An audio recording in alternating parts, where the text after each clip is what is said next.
जनवरी 1818 को दिन की शुरुआत होते एक लड़ाई होती है भीमा कोरेगांव की। कौन सी लड़ाई? अब पेशवा की फौज होती है लगभग 25 से 30 हजार की। पेशवा की फौज कितनी होती है? बड़ी फौज है। और अंग्रेजों के पास महज 500 सैनिक 500 की फौज होती है। और वो 500 में भी कौन? उसी मराठा महाराष्ट्र के महार जाति के लोग। अब महार वहां पे SC ST में आते हैं और उनको ये लोग बड़ी सताते थे बहुत ज्यादा। हालांकि छत्रपति के काल में, चूंकि छत्रपति के काल में इतना अत्याचार नहीं था, स्वयं मराठा साम्राज्य में जब छत्रपति शिवाजी महाराज थे तो हर जाति और हर धर्म के लोग मराठों में थे। आधे मराठों में तो मुस्लिम सैनिक थे सब। अच्छा, वो इधर में देखिएगा औरंगजेब के पास आधा तो राजपूत सैनिक थे कि नहीं थे? इवन शिवाजी को हराने के लिए किसे भेजा था? जय सिंह को। किसे भेजा? जय सिंह को। लेकिन जब छत्रपति का काल समाप्त हुआ, छत्रपति को संगोला की संधि के तहत तीसरे पेशवा ने पद को समाप्त कर दिया और वंशानुगत कर दिया। पेशवा महज 500 दलित जाति के महार सैनिक इधर से और उधर मराठा पेशवा के कितने सैनिक? 25 से 30 हजार। महाराष्ट्र में एक नदी है भीमा नदी। कौन सी नदी? भीमा नदी। उसके पास एक गांव था कोरेगांव। क्या नाम था? कोरेगांव। तो एरिया का नाम हो गया भीमा कोरेगांव। अब अंग्रेज सब क्या करे सब? तो अंग्रेजों के पास महज 500 महार सैनिक थे और पेशवा के पास 25 से 30 हजार सैनिक। और 1 जनवरी का दिन था, भीषण ठंड पड़ रही थी। महार जातियों के ऊपर इतना अत्याचार हुआ था कि उनका कहना था कि लड़े जिए उससे मतलब नहीं, कट जाएंगे लेकिन इन लोगों ने जो अत्याचार किया है नहीं छोड़ेंगे। और आपको जानकर ताज्जुब हो गया, दोपहर होते होते उन महज 500 महार सैनिकों ने 25 हजार सैनिकों को हरा दिया। 25 हजार को हरा दिया। वो लड़ाई हथियारों से नहीं लड़ी गई थी, वो लड़ाई उनके अपमान का बदला था। भीमा कोरेगांव। अंग्रेजों को इसी सबसे तो फायदा हो गया। उन्होंने देखा कि भैया हमको ब्रिटेन से सैनिक लाने की जरूरत नहीं है, इन लोगों ने किसे दबाया है? तो किसी दलित को अब सताए होंगे। त्रावणकोर का राजा ऐसा बदतमीज था, महिलाओं को कपड़े पहनने नहीं देता था। दलित महिलाओं को कहता था कपड़ा पहनना है तो तुम टैक्स दो, स्तन नहीं ढक सकते हो, यही पहचान है कि तुम दलित हो। और इतनी नीचता की हद थी कि घर जब जाते थे लोग ना, टैक्स मान ले, मूलाकर्म टैक्स था, तो जिस महिला का स्तन जितना बड़ा होता था उसको उतना टैक्स ज्यादा लेना होता था। स्तन छोटा है तो महिला को टैक्स कम देना होता। मूलाकर्म नाम का उस टैक्स दिया गया था।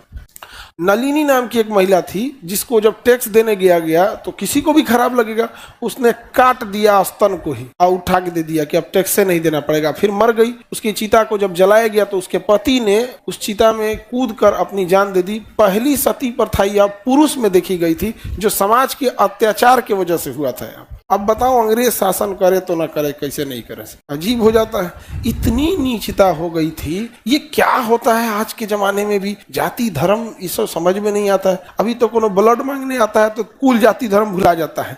अस्पताल में डॉक्टर कौन जात का है ही नहीं। और सबको देखिए, बाबा साहब की देखते हैं एक चीज ना कि उन्हीं के आदर्शों को भूल गए हैं। जो स्वयं बाबा साहब अम्बेडकर की बात करते हैं उन्हीं के आदर्शों को भूल गए।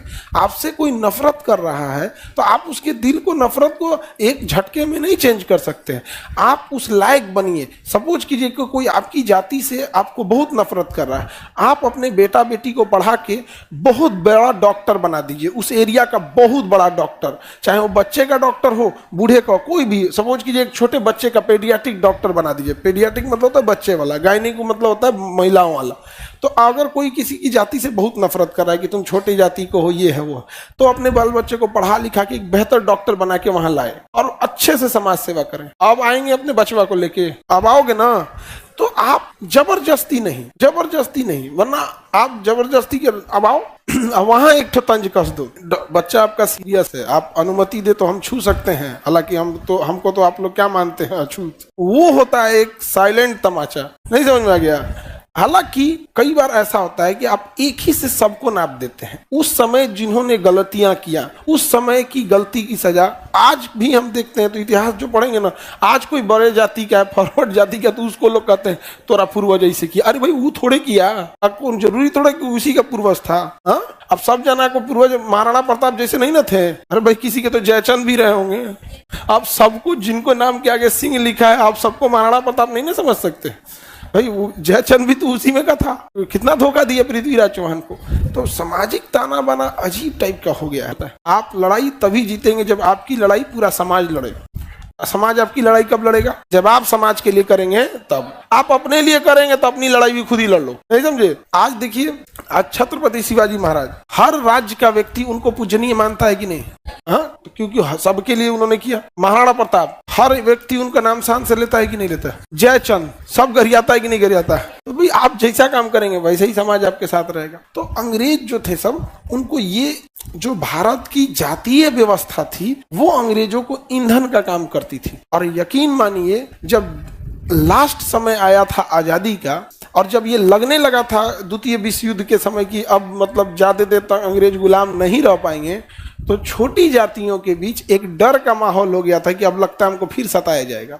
आप कल्पना करो वो क्या दुख दर्द झेले होंगे जिनके सामने आजादी भी थी, आजादी का जश्न मनाने से ज्यादा इस बात का टेंशन में थे कि कोई हमको फिर वही नहीं सताया जाए। तब समझाया गया कि नहीं, आपके लिए अब संविधान होगा, कोई आपसे ऐसे नहीं कर सकता है। यहाँ एक मिट्टी का घड़ा बांध दिया जाता था कि बात करते में अगर हल्का सा थूक वगैरह जाए तो जमीन पे न जाए। पीछे ना बोरा बांध दिया जाता था, या झाड़ू, बड़ा सा झाड़ू कमर में बांध के या बोरा के ऐसे जाए तो उसके निशान मिट जाए। और चप्पल नहीं पहन सकते हैं, कैसे जाना पड़ेगा? नंगे पैर तो बहुत बड़का चीज होता है, तो आदमी शौकों से नंगे पैर चल लेता है। त्रावणकोल में तो महिला को कपड़े पहनने नहीं दिए। देखिए, इस सब चीजों को खत्म करने के लिए, जातिगत चीजों को खत्म करने के लिए आपको एक गहराई से सोचना पड़ेगा वो कौन सा चीज है जिसपे अभी भी जाति, ऊंच नीच, धर्म का कोई लेना देना नहीं। पैसा मजार पे भी चढ़ जाएगा, मंदिर पे भी चढ़ जाएगा। बड़ी जात को भी चाहिए, छोटी जात को, महिला को भी, पुरुष को भी, मराठी को भी, बिहारी को भी, सबको। इस चीज को समझो, जितना जल्दी समझ जाओ। समाज दिखावा करता है कि उसे पढ़े लिखे लोग पसंद है, एक्चुअल में सोचो उनको अमीर पसंद है। अमीरों की इज्जत होती है, पैसा नहीं है तो किसी की भी इज्जत नहीं होगी। तुम तो पढ़े लिखे